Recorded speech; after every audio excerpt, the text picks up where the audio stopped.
Bonjour, vidéo numéro T007i, toujours dans la série sur les télémétriques, où on va voir les accessoires Leica. Voilà.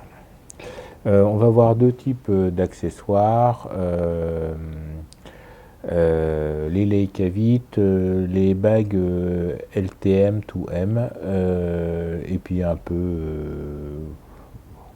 je voulais parler des viseurs, mais finalement, j'en ai pas tellement à vous présenter. Bon, et on va commencer par les bagues. Alors, quand en 1954, Leica a sorti le Leica M3, et afin de ne pas se faire incendier, se faire crucifier, et ainsi de suite, a offert la possibilité de monter les objectifs vissantes sur les boîtiers M par le truchement d'une bague. Et cette bague-là a existé, et donc le but de cette bague-là est donc de transformer la monture 39 à vis, des objectifs Leica 800 en une monture Leica M pour monter les objectifs et donc reconnaître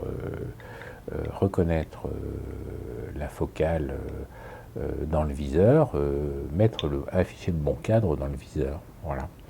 Et donc, il y a trois adaptateurs possibles pour faire afficher chacune des trois paires de cadres qu'offrent les derniers modèles, comme le M6 par exemple, ou à partir du M4P où on a tous les quatre, c'est-à-dire qu'on a 35-135, on a 28-90 et 50-75 mm qui s'affichent en même temps. Ce système d'affichage repose sur une ailette de la baïonnette, qui est l'ailette opposée au verrouillage, et donc l'ailette qui est de ce côté-ci, l'ailette qui est de ce côté-ci, qui est plus ou moins longue pour agir sur un petit levier dans la baïonnette et ainsi faire afficher les bons cadres. Donc, il convient, dans une première approche, quand on veut acheter un objectif en monture 39 à vis pour l'utiliser sur un boîtier télémétrique en monture M, d'acheter le bon adaptateur qui est pour la bonne focale. Et si vous avez un mirrorless et que vous avez le choix entre un adaptateur pour utiliser des objectifs en monture 39 ou utiliser des objectifs en monture Leica M, je ne saurais que trop vous engager comme premier adaptateur d'acheter plutôt celui en monture Leica M qui va vous permettre d'utiliser des objectifs Leica M et via une bague supplémentaire, utiliser des objectifs en monture 39 à vis. Pourquoi D'abord, alors bien sûr vous dites, bah oui, mais j'ai pour le même prix la monture M ou la monture 39 à vis, moi ce que je veux c'est pour l'instant utiliser un objectif 39 à vis. Pourquoi est-ce que je vais m'enquiquiner à devoir acheter finalement deux bagues, la bague pour monter sur mon Z7 par exemple, un objectif en Leica M, et puis après une bague qui va transformer le Leica M en monture vissante. Question légitime. Eh bien, tout simplement parce que, oui, pour le premier achat, ça va vous coûter un peu plus cher. Bon, on est d'accord. Mais du coup, vous avez accès à deux montures. Voilà. Et si ce type d'objectif vous intéresse, eh bien, peut-être que vous serez intéressé pour essayer aussi des objectifs en monture Leica M. Voilà. Alors que si vous achetez l'adaptateur en monture 39, ben si vous achetez un deuxième objectif en monture 39, il va falloir le dévisser pour en visser un autre. C'est plus long, c'est pas une baïonnette. Voilà. Bon. La baïonnette est quand même offre un avantage. Bon, donc au moins cette partie-là de la vidéo intéresse tous ceux qui ont un mirrorless, qu'il soit télémétrique ou pas, et qu'ils soient Leica ou pas, et simplement, voilà, si je veux monter des objectifs sur mon mirrorless, eh bien, je peux, et des objectifs en monture 39, eh bien, je peux être intéressé par ces bagues-là. On continue. Donc, monsieur Leica, monsieur Leitz, à l'époque, a proposé des bagues. Et a proposé des bagues, le premier modèle ressemblait à ceci. Attendez que je dise pas de bêtises. Le premier modèle ressemblait à ceci. Voilà, donc je le dévisse. Je fais attention à mon objectif, je mets son bouchon par-dessus. Voilà. Donc le premier modèle ressemblait à ceci, et donc il avait une bague ronde en face avant qui était circulaire, et donc c'est une monture M qui est derrière. Et avec 3 encoches, non, je vérifie, je me rapproche, 3 encoches à 120 degrés. Voilà, 3 encoches à 120 degrés. Et ces encoches à 120 degrés vont avec le bouchon Leica d'origine. Donc ça, c'est un bouchon Leitz Leica d'origine. Hein, voilà, Leica d'origine. Et ce bouchon a 3 encoches aussi, ce qui fait que le bouchon peut servir à bloquer la baïonnette pour monter sur le boîtier. Voilà, bah, j'ai fait tomber quelque chose. Il fallait bien que ça arrive un jour. Hein. Bon, enfin bref. Donc, si on démonte l'objectif, on peut le poser. Et donc, du coup, quand vous avez votre bague qui est montée, hop, voilà, avec le bouchon, vous plaquez bien le bouchon, vous chopez bien les encoches, et hop, vous pouvez verrouiller votre monture vissante sur votre Leica. Et si vous voulez le démonter, au lieu de vous arracher les doigts, vous mettez votre bouchon Leica et vous tournez, et ainsi de suite. Voilà. Alors, je ne voudrais pas dire de bêtises, mais ce système d'encoche a totalement disparu des bouchons Leica modernes, mais est encore disponible sur, je regarde si j'en ai pas là, sur les bouchons Voigtlander. Voilà, parce que quand Voigtlander a commencé à fabriquer des objectifs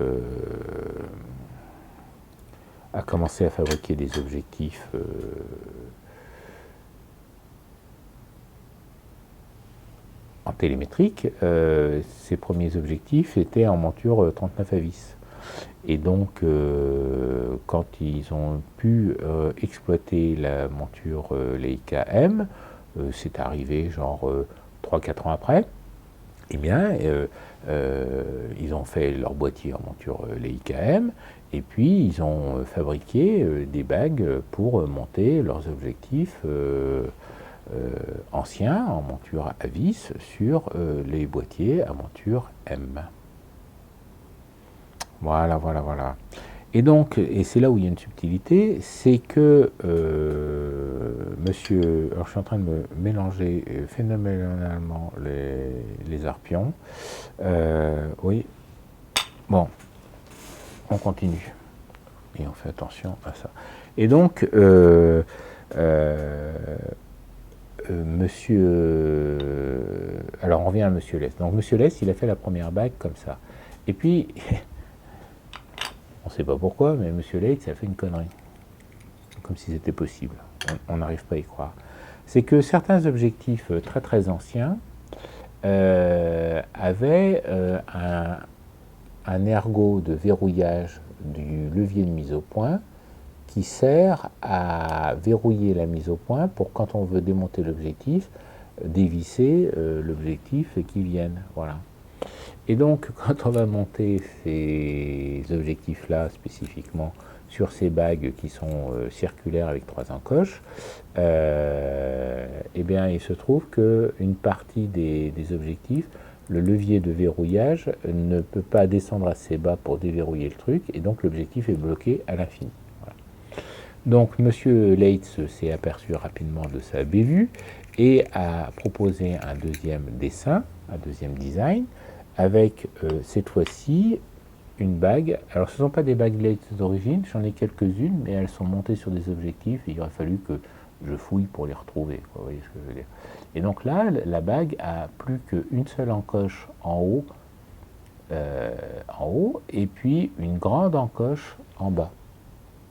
Et puis, alors j'essaie de... Voilà. Et puis, allez, fais la mise au point, Coco, tu peux y arriver. Et puis une grande encoche en bas. Et si on superpose les deux bagues, alors bon, ça va être chromé sur chromé, donc ça peut être évident à voir, mais en fait,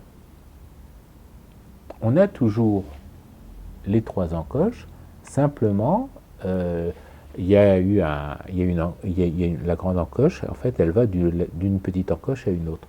Et donc, du coup, le bouchon Leica d'origine et le bouchon Voigtlander verrouillent toujours autant la baïonnette, la bague d'adaptation. Voilà.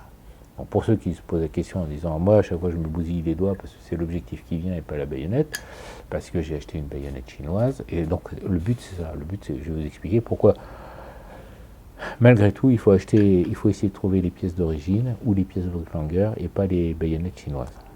Mais c'est pour une autre raison. Voilà. Et donc du coup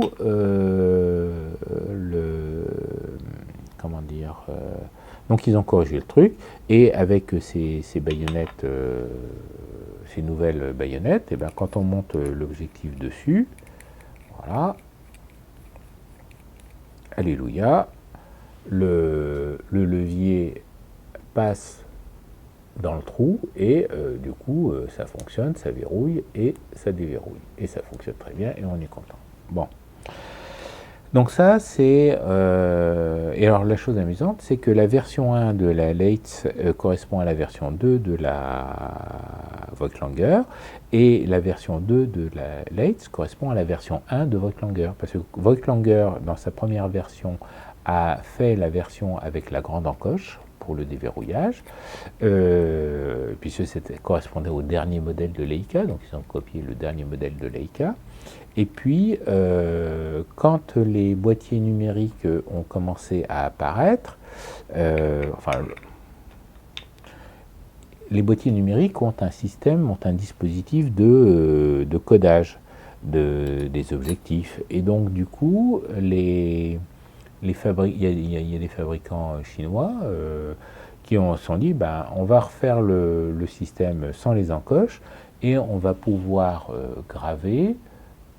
On va pouvoir graver des petites encoches dans lesquelles le consommateur pourra mettre, voilà, on les voit les encoches, on va graver des encoches dans lesquelles le consommateur pourra mettre de la peinture blanche et noire pour faire le codage, et ça permet ainsi de coder les objectifs pour le numérique. Mais du coup, ils ont fait une rondelle complète, et donc du coup, on se retrouvait avec le problème comment ça s'appelle, du verrouillage d'infini qui passait pas. Mais, comme toujours,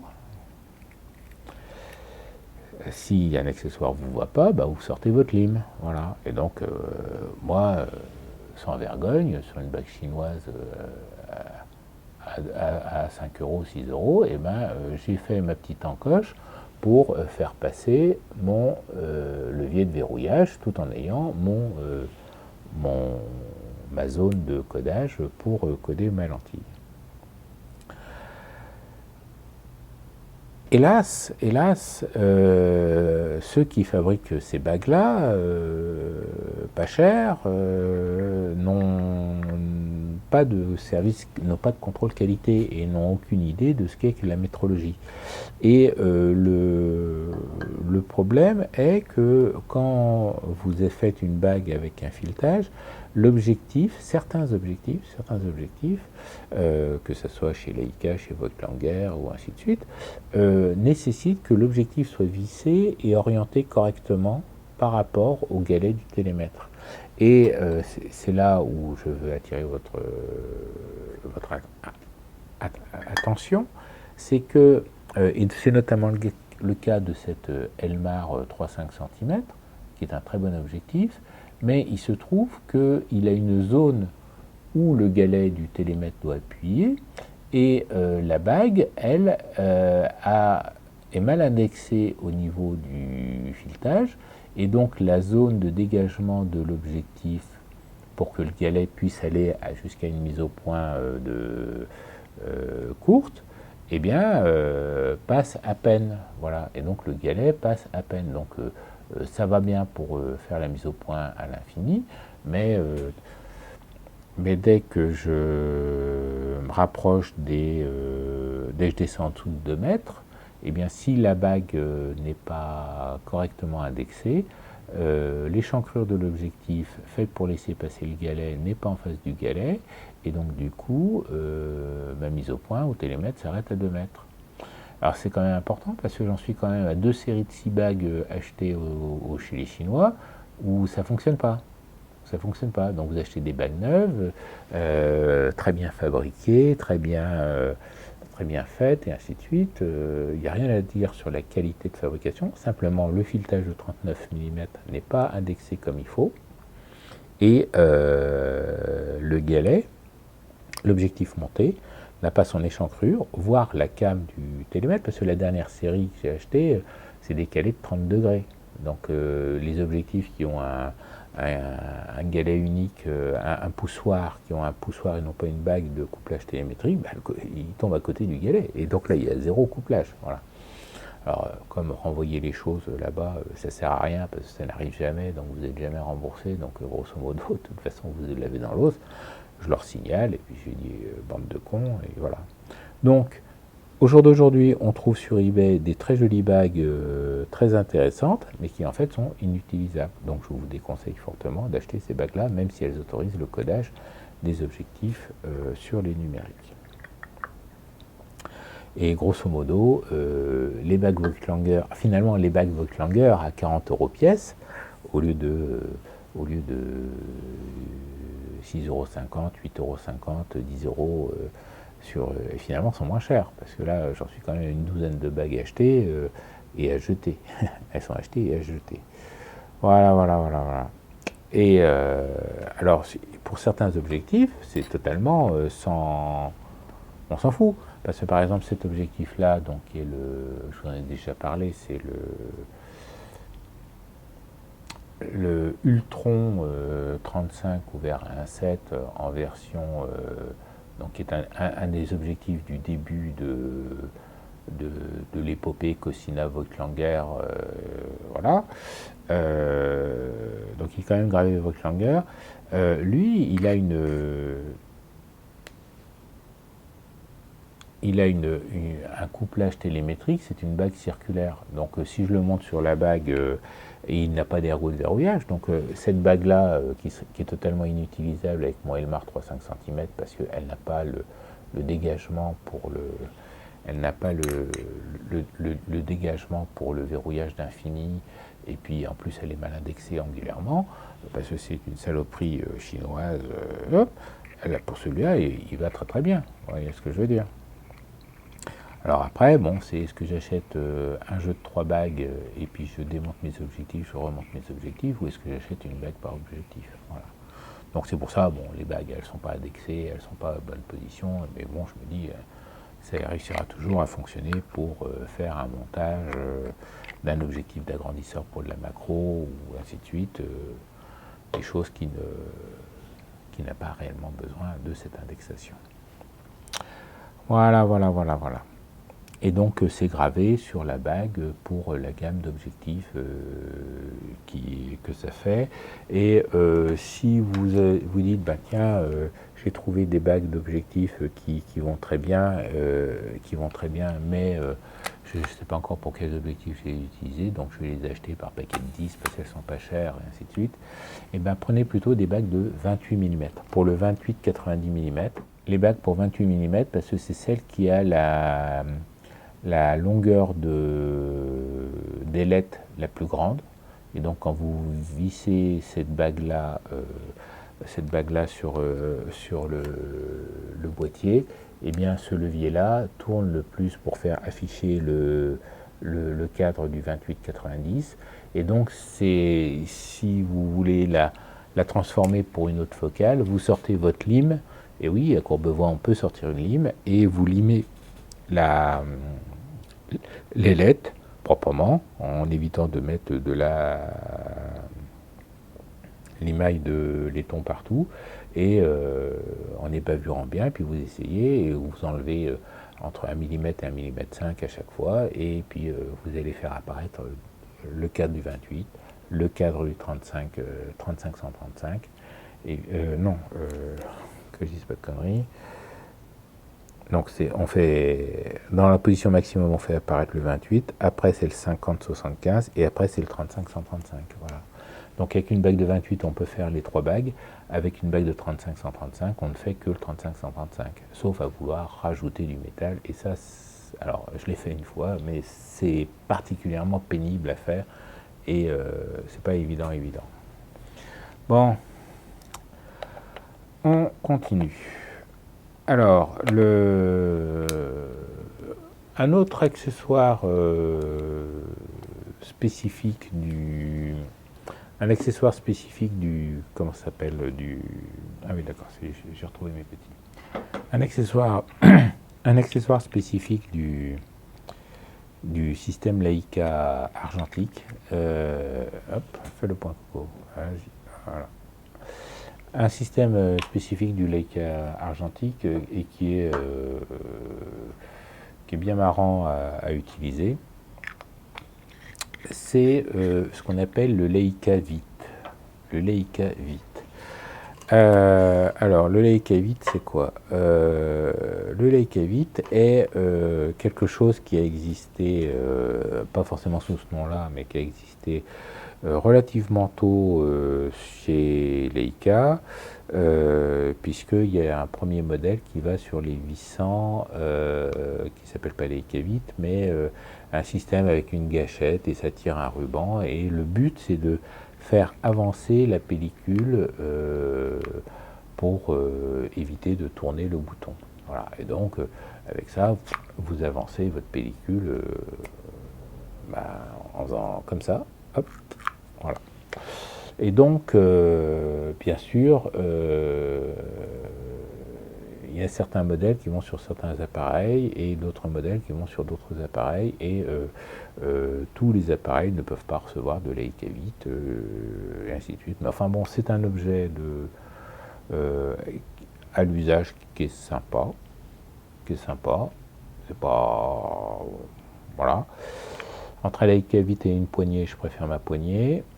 Donc c'est pour ça que finalement je m'en sers pas, mais c'est quelque chose qui peut vous intéresser. Donc le Leica Vite existe et surtout ça a été l'évolution du Leica MP première version, hein, fait pour la presse, et fait à très peu d'exemplaires, puisque des Leica MP au total il doit y en avoir 200 ou 300 qui ont été fabriqués, et qui font partie de ces boîtiers de collection qui font bander tous les collectionneurs. Et je parle bien du Leica MP, qui est l'évolution du Leica M3 de 1954, 55, 56, et non pas de la version actuelle qui s'appelle Leica MP toujours, où ils ont repris le nom en référence à ce boîtier-là. Aussi. Et le Leica MP actuel n'est jamais que la énième version du Leica M6 classique. Voilà. Bon, on continue. Et donc, c'est un accessoire qui va se monter en lieu et place de la semelle. voilà, et qui va vous permettre de monter ça dessus. Alors, c'est adapté à chaque boîtier, d'abord parce que les boîtiers n'ont pas forcément tous la même longueur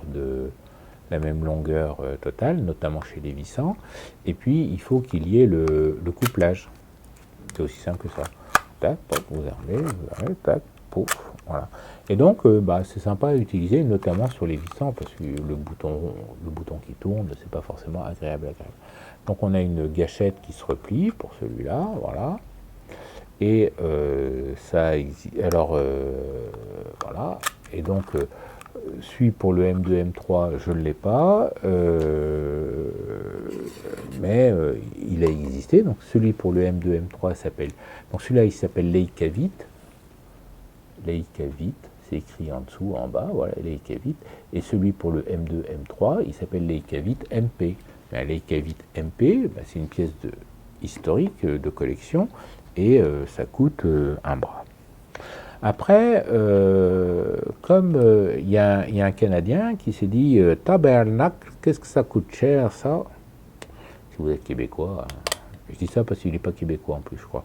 Qui s'appelle Tom Abramson, qui s'est dit dis donc, le Leica Vit, ça plaît, les gens en recherchent, en demandent, et je vais en fabriquer. Et donc, il a lancé une fabrication artisanale de Leica Vit adaptée, cette fois-ci, au boîtier M6, qui a un couplage différent que le Leica Vit, que le Leica. Alors, il faut que je fasse attention de... oui, voilà, donc il a fait ce qu'on appelle le Rapid Winder, parce que Leica Vit est une trademark. Il a fait un bazar. Alors, tac, c'est pas... Normalement, ça se monte sans problème. Voilà, hop. Il a fait le Rapid Winder. Voilà, faut le temps que ça... Voilà. C'est-à-dire que pour le monter, parce qu'il y a un crabeau qui doit rentrer dedans, hein, et donc ça s'appelle Rapid Winder, Made in Canada. Voilà, sur un magnifique, alors hop, hop, hop, Rapid Winder, un peu vers le haut, voilà, Made in Canada. Voilà, et donc vous mettez ça sur un Leica M6, et puis donc il y a une gâchette, et puis alors on va... Enfin, ça fonctionne. Les bouchons chinois. Donc, pouf, vous avez vous armez, vous avez votre pose-mètre, vous faites votre mise au point. Et alors, justement, et c'est ça que les gens n'aiment pas forcément, c'est que,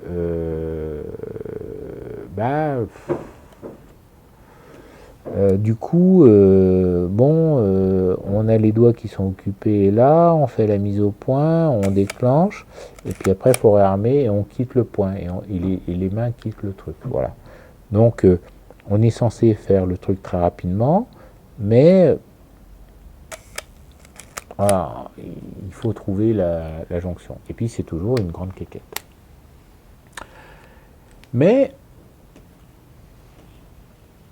Leica a dit quoi, comment, mais comment se fait un Canadien qui se met à faire des Rapid Winder, des Leica Vit. Enfin, il y a peut-être quelque chose à faire, là. Il y a peut-être quelques sous à gratter. Et donc, monsieur Leica s'est dit, il n'y a pas de souci, je vais faire... alors, il n'y a pas de gravure. Voilà, si je vais faire le Leica Vit M, fais la mise au point coco. Voilà, fais la mise au point coco. Leica Vit M, Leica caméra made in Germany. Hein. Voilà, Leica caméra made in Germany. Et c'est dit, il n'y a pas de souci, je vais les vendre. Je vais les vendre. Si un Québécois réussit à vendre quelque chose, je ne vois pas pourquoi moi je ne le vendrais pas. Alors c'est pareil, hein. Alors tout... off. Alors off, donc faut synchroniser le bazar. Voilà, faut mettre la clé comme il faut. Voilà, hop, tac. Et je vais faire, hop, mon Leica vite, comme ça. Voilà. Alors le problème, c'est que Leica sait faire des Leica vite, ce qui n'était pas le cas de Tom Abramson. Voilà, donc on retrouve l'onctuosité du mouvement, magnifique, des choses comme ça. Alors je ne l'ai pas ouvert pour vérifier, mais à tous les coups, c'est une chaîne qui est dedans. De même, alors dans le Leica Vite du Vissant, c'est une chaîne, comme une chaîne de vélo qui tire. Ça marche très très bien. Dans le Abramson, c'est une courroie crantée. Ça marche moins bien. Ça marche moins bien, c'est moins agréable à utiliser, et des fois la courroie crantée décroche, et quand elle décroche, elle laisse un peu de caoutchouc sur le truc, donc la courroie crantée, à mon avis, est inconsommable, ce qui est inacceptable. Voilà, sur ce type d'objet, c'est inacceptable. Voilà. Et donc du coup, vous allez pouvoir trouver des Leica Vite MP, et donc celui-là, je l'ai pas démonté, parce que je l'ai reçu il n'y a pas très très longtemps. Et ce que n'avait pas compris Leica, c'est que... alors Leica, il y a plein de choses que Leica ne comprend pas, et Tom Abramson aussi, c'est que jouer de la vitesse et jouer de la gâchette sur le film va être intéressant pour quelqu'un qui consomme du film. On est d'accord. Et donc, du coup... ah non, c'est une courroie crantée aussi. Ah ben, j'ai rien dit, c'est une courroie crantée qu'ils ont mis aussi. Donc, c'est de la merde. Voilà. C'est de la merde. Par contre, la première version du Leica Vite, c'est une chaîne à maillon. Voilà. Et donc, ce que n'a pas compris Leica, ni Tom Abramson, c'est que ceux qui jouent de la gâchette comme ça, consomment beaucoup de films. Voilà. Il y a les collectionneurs et il y a les consommateurs de films. Voilà. Et donc du coup, les consommateurs de films, eux, ils sont intéressés pour recharger eux-mêmes leurs films. Et donc, utiliser éventuellement les bobines rechargeables Leica. Voilà, Leica. Qui s'arrachent à prix d'or sur eBay. Hein. C'est genre 20-25 € pièce. Bon.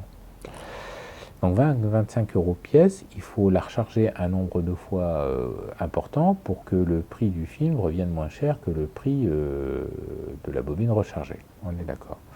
Et là où ça ne va pas, c'est que depuis très longtemps, depuis le M6 quasiment, Leica a abandonné ces canistères-là en se disant ça sert à rien, j'en vends pas. Ben, si tu n'en vends pas, c'est que tu les vends trop cher. C'est pas parce que les gens n'en ont pas besoin, c'est parce que tu les vends trop cher. Et donc a abandonné dans les semelles le système d'ouverture. Et donc le Leica Vite, et c'est pareil pour le Tom Abramson, alors c'est ici qu'il faut regarder, a une surface complètement plate. Alors que normalement, sur une semelle de M2, on a un relief. Et c'est pareil dans le Vissant, hein. On a un relief qui permet d'ouvrir le canister, parce que quand on est en position ouverte, le téton chromé de la bobine vient dans le cran de la semelle, et la languette métallique chromée de verrouillage est ouverte par un petit bossage sur la semelle. Et du coup, ça vous permet, quand vous fermez la clé, d'ouvrir le canister de film. Et donc, du coup, ça offre un gros avantage, c'est que il n'y a plus de friction quand le canister est ouvert. Donc ça, c'est un film de démonstration. Quand le canister est ouvert, le film entre et sort sans friction, sans rien, et il n'y a plus les velours susceptibles de rayer le film, et l'entretien des velours des canisters de 24-36 est le point le plus crucial pour éviter les rayures sur les films. Donc voilà, donc ils ont fabriqué quelque chose pour bouffer du film, en veux-tu, en voilà, mais avec des cartouches standards, et donc assez peu intéressante parce que voilà, quand vous bouffez beaucoup de films, vous cherchez aussi à avoir le film le moins cher possible parce que vous en bouffez beaucoup. Voilà. Donc, j'ai pas encore regardé pour voir comment modifier la tâche là pour mettre la tâche d'origine des trucs, mais c'est quelque chose sur lequel je vais me poser, je vais m'intéresser. Mais il faut en plus ajouter la pièce, et là ça va pas être évident, et ça va pas être évident, ajouter la pièce qui ouvre la cassette. Voilà. Donc le Leica Vite est un joli accessoire qui n'a absolument pas fait fureur. À un tel point, c'est que fut une période où ils vous le donnaient avec, vous achetiez un boîtier pour 50 € de plus. Alors c'est pas pour 50 € de plus, pour 300 € de plus, 300 au lieu de 800. Ils vous offraient un Leica Vite, voilà. Et c'est pour ça que vous trouvez des générations et des boîtes et des Leica Vite sur des Leica Vite M, donc la dernière version, assez facilement sur eBay. Voilà. Parce qu'il y a eu une période où ils essayaient de vider les stocks parce que personne n'en voulait. Voilà. Tom Abramson en a fabriqué quelques centaines.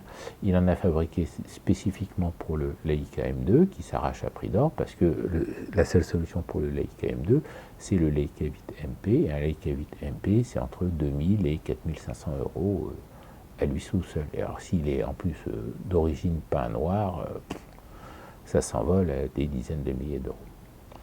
Enfin voilà, bon, donc je voulais finir là-dessus, parce que j'arrive en fin de bobine. Donc le Leica Vite, c'est joli, c'est mignon, c'est sympa, c'est sans intérêt. Voilà. En fait, à l'usage, c'est sans intérêt. Sans intérêt. En plus, ça vous empêche de fixer votre boîtier sur un trépied facilement avec un rail arc. Donc dans ce cas-là, il convient d'être très économe. Soyez éco pour essayer de comprendre, optimiser. Faites des images.